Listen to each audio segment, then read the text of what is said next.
नमस्कार, India voice देख रहे हैं आप। मैं हूं आपके साथ रिया डंगवाल। देवभूमि समाचार में आपका स्वागत है। बुलेटिन की शुरुआत करेंगे देवभूमि उत्तराखंड की खबरों के साथ।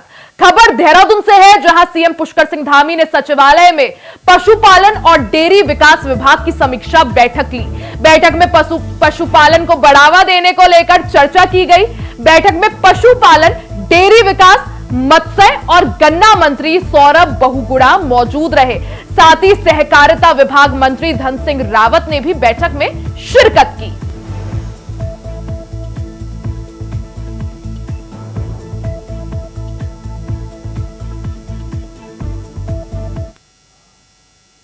खबर राजधानी देहरादून से है, जहां दिल्ली के कोचिंग सेंटर के बेसमेंट में पानी भरने से 3 बच्चों की मौत के बाद प्रदेश के आवास विकास मंत्री प्रेमचंद अग्रवाल ने सख्त रुख अपनाते हुए उत्तराखंड में कोचिंग सेंटर्स के लिए निर्देश जारी कर दिए हैं। मंत्री प्रेमचंद अग्रवाल ने अपर सचिव और एमजीडीए के उपाध्यक्ष बंशीधर तिवारी को निर्देशित देते हुए कहा कि ऐसी घटना उत्तराखंड में ना हो, इसके लिए कोचिंग सेंटर्स पर अभियान चलाएं।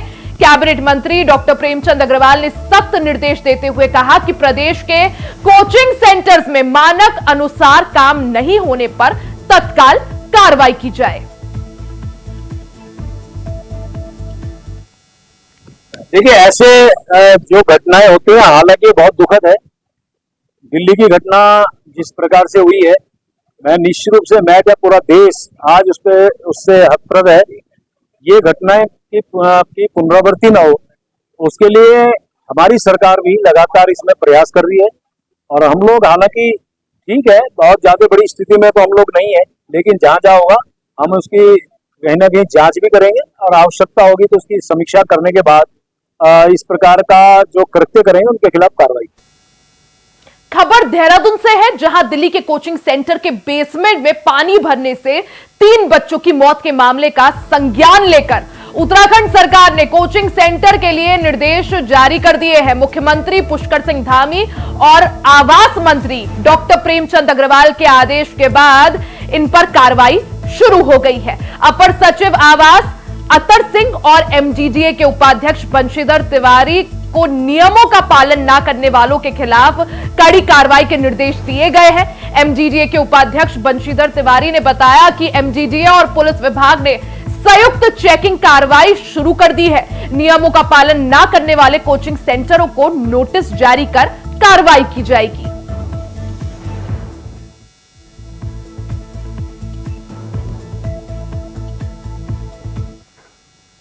देखिए, जहाँ भी छात्र पढ़ते हैं वहाँ पर एक न्यूनतम जो सुविधाएं हैं वो होनी चाहिए, और उसी को लेकर के जो यहाँ पर कोचिंग सेंटर चल रहे हैं उसमें सुविधाएं हैं कि नहीं, और छात्र किन परिस्थितियों में पढ़ाई कर रहे हैं, माननीय मुख्यमंत्री जी के द्वारा भी और माननीय आवास मंत्री जी के द्वारा भी निर्देशित किया गया है। जिसके तहत हम लोग देहरादून पुलिस के साथ मिलकर के आज जो कोचिंग संस्थान है उसकी हम लोग चेकिंग करा रहे हैं। उसमें आपकी एंट्री एग्जिट, उसमें फायर एक्सटिंग्विशर होते हैं उनकी व्यवस्था, और किन जो जहाँ छात्र बैठते हैं, जहाँ रहते हैं, वो किस हालत में है, उसकी क्षमता कितनी है, सारे पहलुओं पर हम लोग एक संयुक्त अभियान चला करके जांच।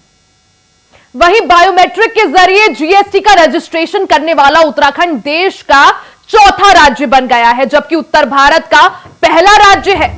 आज जीएसटी सेंटर में वित्त मंत्री प्रेमचंद अग्रवाल ने बायोमेट्रिक जीएसटी रजिस्ट्रेशन सेंटर का शुभारंभ किया। इस मौके पर उत्तराखंड जीएसटी विभाग के अधिकारी और कर्मचारी भी मौजूद रहे। वित्त मंत्री प्रेमचंद अग्रवाल का कहना है कि ये बड़ी खुशी की बात है कि उत्तर भारत का उत्तराखंड पहला राज्य बना है जहां पर बायोमेट्रिक के जरिए जीएसटी का रजिस्ट्रेशन शुरू हो गया है। उनका कहना है कि जीएसटी रजिस्ट्रेशन की सुविधा को लगातार विस्तार दिया जा रहा है ताकि ग्राहकों को किसी तरह की कोई परेशानी ना हो। कुछ ऐसे मामले जिसमें बायोमेट्रिक जरूरी है, फर्जी रजिस्ट्रेशन रोकने के लिए बायोमेट्रिक जरूरी किया गया है। इसके केंद्र का शुभारंभ किया है कि इससे आसानी से जीएसटी का रजिस्ट्रेशन हो सकेगा।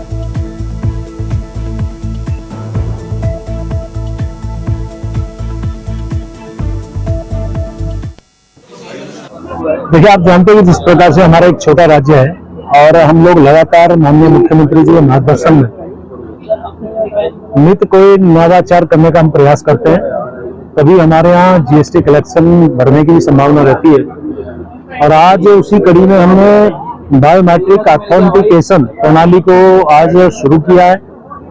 पूरे देश भर में हम चौथा राज्य हैं जिन्होंने इस प्रणाली को, इस सिस्टम को लागू किया है।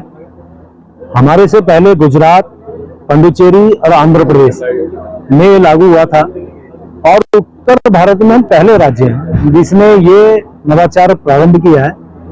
और इससे आप समझ सकते हैं कि जो हमारे चोरी है, कर चोरी, उसमें नियंत्रण होगा। जो हमारे ईमानदार करदाता हैं उनको प्रोत्साहन मिलेगा और उसके साथ साथ हमारे यहाँ जो आईटीसी के जो फ्रॉड हैं उसको रोकने में हमें कामयाबी हासिल होगी। वहीं उत्तराखंड कांग्रेस की केदारनाथ को लेकर निकाली जा रही पदयात्रा पर बीजेपी भले ही असमंजस की स्थिति में नजर आ रही हो, लेकिन बाहर से बीजेपी अपने आप को कॉन्फिडेंट दिखाने का काम कर रही है। बीजेपी के प्रदेश महामंत्री आदित्य कोठारी की माने तो कांग्रेस की यह यात्रा उद्देश्य विहीन है, क्योंकि कांग्रेस को अभी मालूम नहीं है कि केदारनाथ धाम को लेकर सरकार ने क्या क्या काम किए हैं।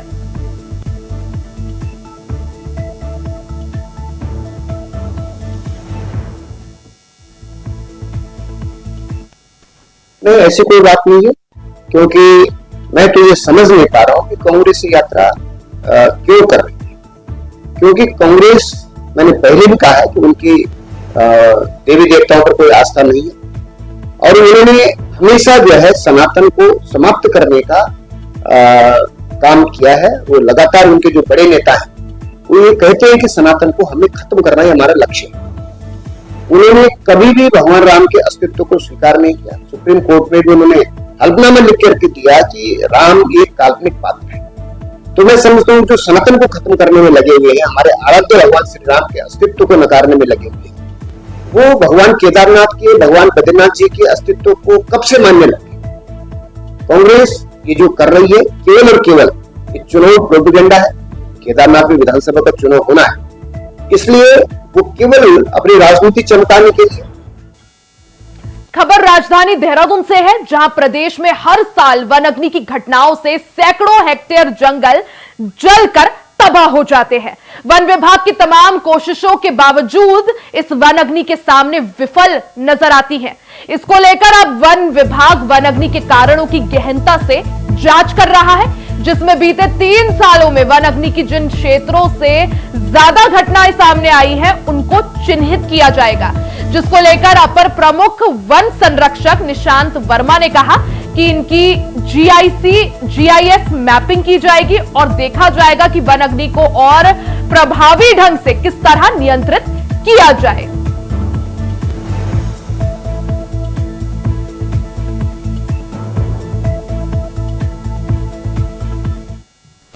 बीच में अभी एक मीटिंग भी हुई थी उस स्तर पे, तो उसमें यही निर्णय लिया गया कि जो हमारे मोस्ट सेंसिटिव एरियाज हैं, फॉरेस्ट एरियाज, जहाँ बार बार आग लगती है, किन कारणों से आग लगती है, तो जहाँ जहाँ पे भी हमारी घटनाएं हुई हैं, प्लस जिन जिन क्षेत्रों में भी हमारे पास अलर्ट्स आए हैं सबसे ज़्यादा, उनमें 3 साल को क्षेत्र को चिन्हित करके उनको मैप किया जाएगा।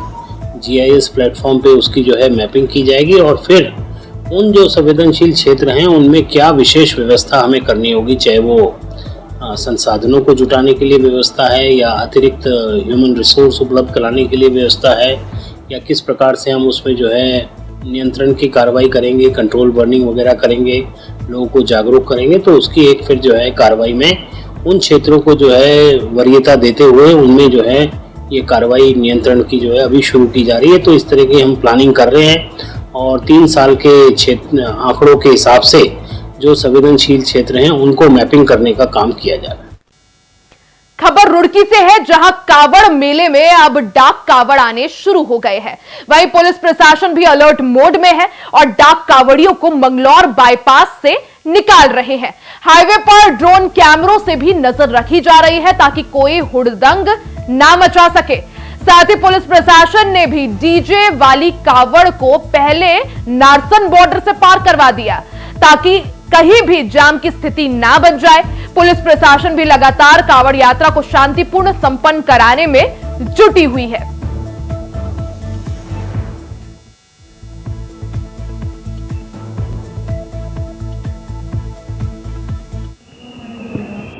लगातार देख रहे हैं, व्यवस्थाएं बिल्कुल प्रॉपर हैं।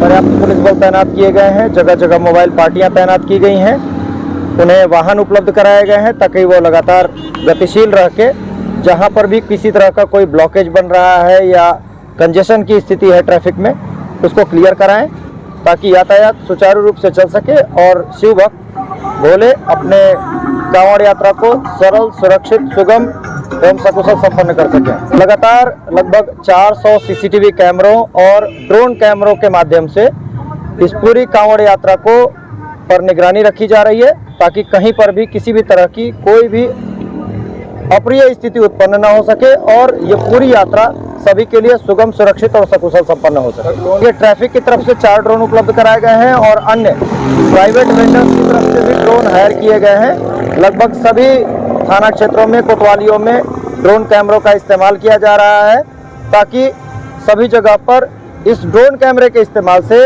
एडवांस तकनीक के इस्तेमाल से चीज़ों को बेहतर तरीके से संपादित कराया जा सके। उम्मीद करते हैं कि अब इसके बाद जो चुनौतियां होंगी उनसे भी हम उसी तरह पार पा सकेंगे जैसे अब तक पाते आए हैं। साथ ही जो हमारे शिव भक्त भोले हैं उनसे भी अपील है, अपेक्षा है, अनुरोध है कि वे भी पुलिस प्रशासन के द्वारा दिए गए निर्देशों का पालन करें। पुलिस और प्रशासन उनकी यात्रा को सुगम और सुरक्षित बनाने के लिए ही लगातार सन्नद्ध है।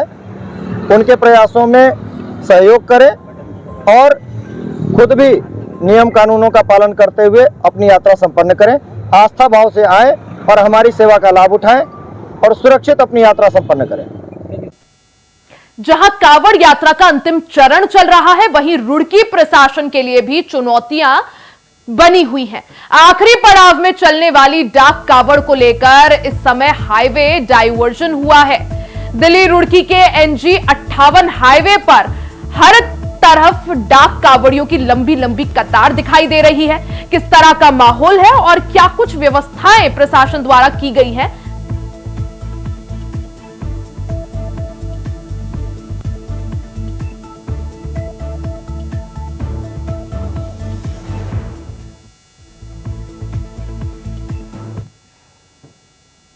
वहीं कांवड़ मेले का अंतिम चरण और हर की पैड़ी पर शिव भक्तों की भारी भीड़।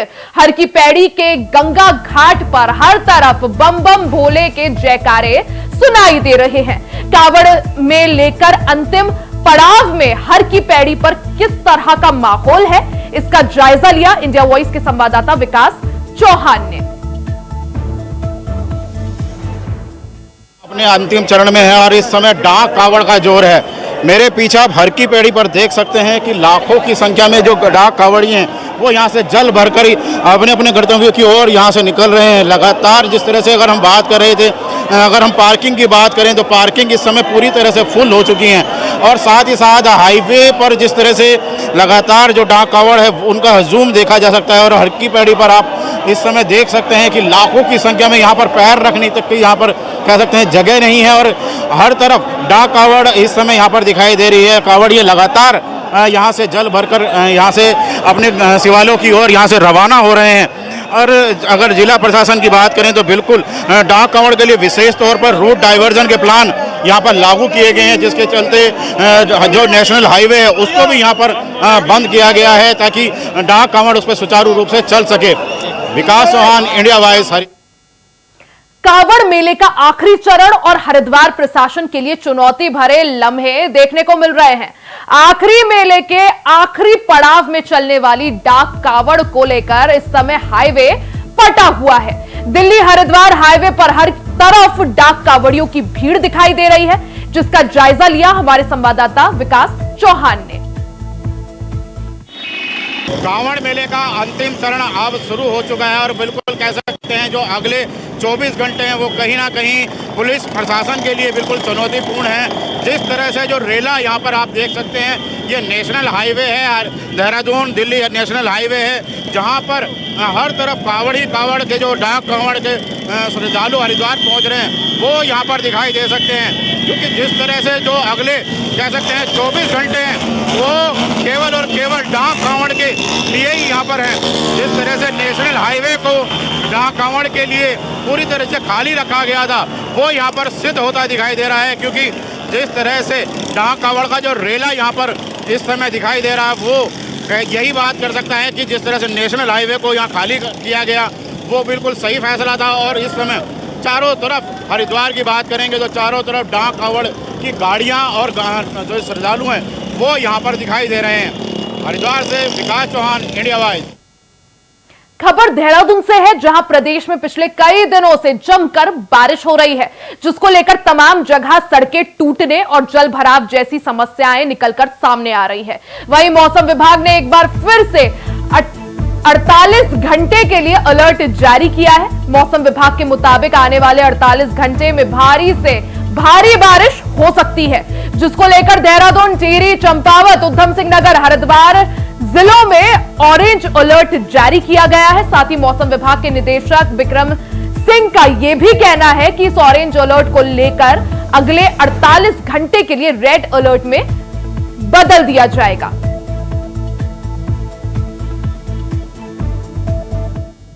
जहां तक वार्निंग की बात है तो कल और परसों हम अभी वार्निंग को ऑलरेडी जो है ऑरेंज रखा है बहुत सारे डिस्ट्रिक्ट्स में, उसको हम और अपग्रेड करके रेड में अभी करेंगे।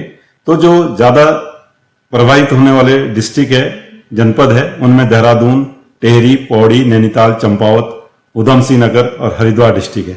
तो इनमें आप देखेंगे कि अगले करीब 48 घंटे आज शाम रात से लेकर के और करीब करीब जो है 1 तारीख की लेट नाइट या अर्ली मॉर्निंग तक जो है इस दौरान काफी अच्छी बारिश की एक्टिविटी इन डिस्ट्रिक्ट्स में विशेषकर वो रहने वाली है। तो आप ये कह सकते हैं कि भारी से बहुत भारी वर्षा जो है जो देहरादून, टेहरी, पौड़ी, नैनीताल, चंपावत, उधम सिंह नगर और हरिद्वार डिस्ट्रिक्ट है, इनमें ये मिलने वाली अगले 48 से लेकर के करीब 60 आवर्स के दौरान जो है। और इसी तरह जो भारी वर्षा जो और भी डिस्ट्रिक्ट हमारे हैं अंदर के, जिसमें उत्तरकाशी, चमोली, रुद्रप्रयाग, पिथौरागढ़, बागेश्वर है, तो इनमें भी कल और परसों जो है भारी वर्षा इक्का दुक्का जगहों में आपको वहां पर भी मिलेगी। उत्तराखंड में मौसम विभाग का पूर्वानुमान सच साबित होने लगा है। उत्तराखंड में जिन जनपदों के लिए रेड अलर्ट जारी किया गया था उनमें देहरादून जनपद भी है और देहरादून के साथ साथ 6 और जनपद यहाँ पर है जहाँ पर रेड अलर्ट भारी बारिश का जारी किया गया था। ये कहा जा सकता है कि मौसम का पूर्वानुमान सच साबित होने लगा है और देहरादून में या देहरादून के आसपास या फिर दूसरे जनपदों में जिस प्रकार से भारी बारिश इस समय देखने को मिल रही है, उससे ये कहा जा सकता है कि जनता को और प्रशासन को और ज्यादा सावधानी बरतने की आवश्यकता यहाँ पर है। प्रशासन अपने स्तर पर कोशिश जरूर यहाँ पर कर रहा है कि जनता की जो परेशानियां उनका समाधान यहाँ पर निकाला जा सके, लेकिन आसमान से बरस रही बारिश जनता के लिए किसी मुसीबत से कम नजर नहीं आ रही है। और जिस प्रकार से बारिश लगातार यहाँ पर हो रही है तो ऐसे में कहा जा सकता है कि उत्तराखंड के लिए अगले 24 घंटे काफी भारी गुजरने वाले हैं। और मौसम विभाग ने साफ तौर पर कहा कि अगले 24 घंटे उत्तराखंड के कई जनपदों में भारी से भारी बारिश यहाँ पर देखने को मिल सकती है, खासतौर पर पहाड़ी मार्गों पर जहाँ पर लैंडस्लाइड या भूस्खलन की जो ज्यादा घटनाएं होती है वहां पर जनता को और सावधानी बरतने की आवश्यकता है। तो मौसम विभाग का पूर्वानुमान सच साबित हो रहा है और जनता से भी यही अपील यहाँ पर प्रशासन कर रहा है कि वो अपने इस बारिश के मौसम में अनावश्यक रूप से घर से बाहर न निकले। अगर यात्रा आवश्यक नहीं है तो यात्रा करने से निबचे ताकि उनकी जो परेशानी है वो यहाँ पर ना हो, उन्हें परेशानियों से बचा रहने का काम मिल सके। प्रशासन कोशिश जरूर कर रहा है। कालाढूंगी के पास चकलुआ गांव में हल्द्वानी रामनगर स्टेट हाईवे की पुलिया तेज बारिश के चलते एक बार फिर तेज बहाव में बह गई। ये पुलिया इससे पहले भी पहाड़ों में हो रही तेज बारिश के चलते आधी बह गई थी, जिस कारण सड़क में चलने वाली गाड़ियों का रूट बदल दिया गया था। लेकिन कुछ समय बाद लोक निर्माण विभाग ने पुलिया को सही कर यातायात सुचारू कर दिया था, लेकिन आज फिर तेज बहाव के चलते पुलिया दूसरी बार बह गई है। पूर्ण रूप से यातायात बंद होने के कारण यात्रियों को काफी परेशानियों का सामना करना पड़ रहा है। वहीं कालाढूंगी एसडीएम रेखा कोहली ने मौके पर जाकर निरीक्षण किया और लोक निर्माण विभाग को जल्द ही पुलिया को सही कर यातायात सुचारू करने के निर्देश दिए, जिसके बाद पीडब्ल्यूडी की टीम क्षतिग्रस्त जगह पर वैली ब्रिज बनाने का प्लान बना रही है, जिसे लगने में अभी 15 दिन का समय लगेगा। हालांकि कुछ दिन में ही इस स्टेट हाईवे को शुरू करने की बात कही जा रही है। देखिए, रात देर काफ़ी तेज बारिश हुई जिससे कि जो पुलिया पहले से क्षतिग्रस्त थी पूर्णतः ध्वस्त हो गई है। तो ट्रैफिक अब पूर्णतः उस रूट के लिए बंद हो गया है। जो भी काशीपुर या रामनगर से जो ट्रैफिक इधर आता था वो हाईवे से होके आएगा और यहाँ भी आम्रपाली चौकी पे हमने बैरियर लगा दिया है, उस तरफ किसी भी वाहन को नहीं जाने दिया जा रहा। खबर हल्द्वानी से है, जहां बीते दिनों समुदाय विशेष के ऑटो चालक द्वारा नाबालिग छात्रा के साथ दुष्कर्म की जघन्य घटना को अंजाम दिए जाने के बाद हिंदू संगठनों में उबाल है। आज हल्द्वानी सिटी मजिस्ट्रेट कार्यालय में प्रदर्शन करते हुए हिंदू संगठनों ने आरोपी को फांसी देने की मांग की है। बाहर से हल्द्वानी आए ऑटो चालक को कोर्ट के सत्यापन करने की भी मांग की है। हमारा सिटी मजिस्ट्रेट से निवेदन है कि उस पे ऐसी कार्रवाई होनी चाहिए, इस ऐसी लव जिहादी मानसिकता के व्यक्ति को फांसी की सजा होनी चाहिए। आपके मीडिया के माध्यम से मैं उत्तराखंड की सरकार के मुख्यमंत्री जी से भी निवेदन करना चाहता हूं कि ऐसी मानसिकता के लोगों पे फांसी की सजा का कानून बने, जो इस प्रकार से धर्मांतरण करा के लव जिहादी मानसिकता को बढ़ावा देने का काम करता है। ऐसे लोगों पे फांसी की सजा का कानून इस विधानसभा में बना के लागू करना चाहिए। और मीडिया के माध्यम से समस्त युवाओं को मैं एक संदेश देना चाहता हूं कि हम इस लव जिहादी मानसिकता को रोकने के लिए 4 चीज़ों का ध्यान देंगे। नंबर 1, ऐसी लव जिहादी मानसिकता के लोगों को देखना। नंबर 2, उनको टोकना। तीसरा, उनको रोकना। और आवश्यकता पड़े तो ऐसे लोगों को ठोकना। जब हम ये 4 कामों को करेंगे तो हम अपनी बहन बेटियों को, हिंदू बहन बेटियों को ऐसे लव जिहादी मानसिकता के लोगों से बचाने का काम कर पाएंगे। अभी 3 दिन पूर्व मंगल पड़ाव क्षेत्र से एक जिहादी ऑटो चालक ने हमारी 16 साल की हिंदू बच्ची को जो ले जाकर उसके साथ दुष्कर्म किया, उसी के संदर्भ में आज हम सिटी मजिस्ट्रेट के पास आए हैं।